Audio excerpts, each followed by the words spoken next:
think it's really interesting. I think certainly the streaming landscape, potentially this brings together the first and the fourth largest sort of streaming services, and that can sound quite dominating. But actually, if you look at the number of streaming services we have, it actually potentially solves a customer demand.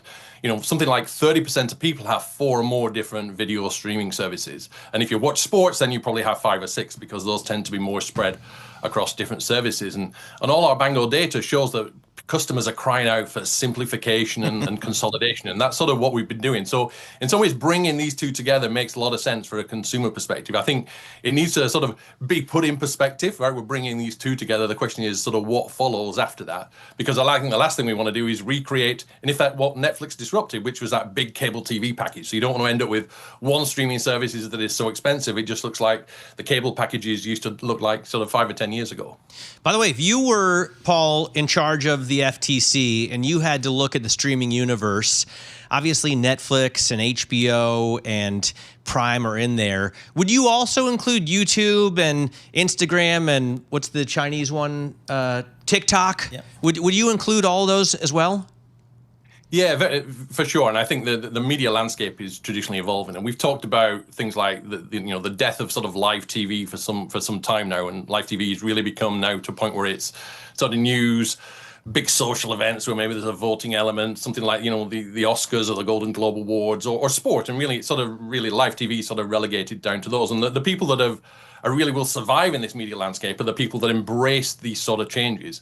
And likewise, we've seen the evolution of sort of short form content that can sit alongside some of the more well-produced, longer form sort of content. So the companies that are going to survive in this really are all sort of coming together, and it's really the innovative ones that adopt the live events that make sense, the short form content, alongside the more traditional video entertainment content that are basically the companies that will ultimately survive and be successful. And I think that's where Netflix have shown sort of great innovation in sort of bringing all these different elements together. Do you worry, Paul, about movie theaters all going broke because everything gets streamed and kids just consume content on their tiny little screens in their bedrooms with the door double locked so mom and dad don't come in? I mean, what about the big screen?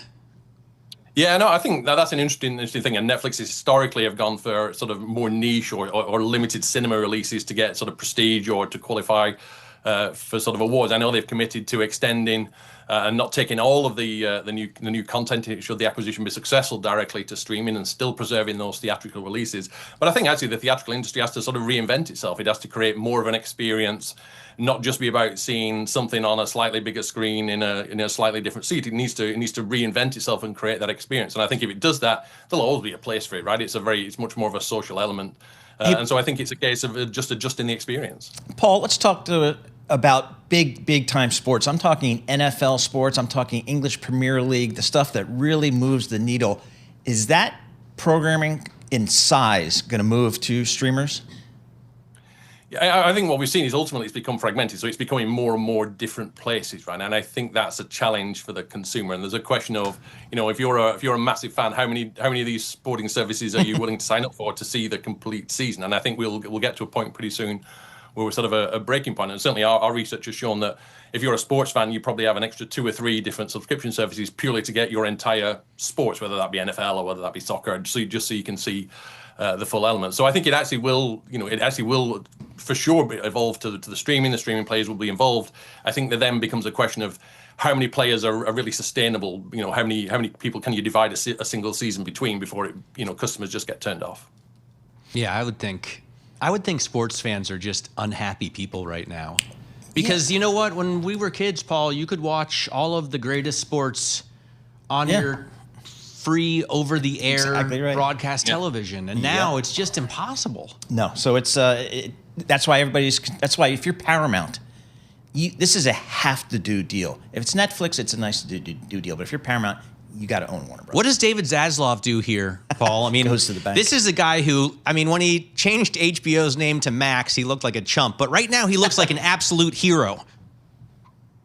Yeah, that was one of those brands that sort of came and went, wasn't it? Right, we're back to where we started. But I think there's a great library of content there, and I think having a distribution partner like Netflix who can take that content and those brands to market, I think is a really, really powerful combination. It sort of creates a sort of question of what's left with the cable assets that are left, and what's the value that's placed on those. But I think it's a great outlet for some great brands that we all know and love.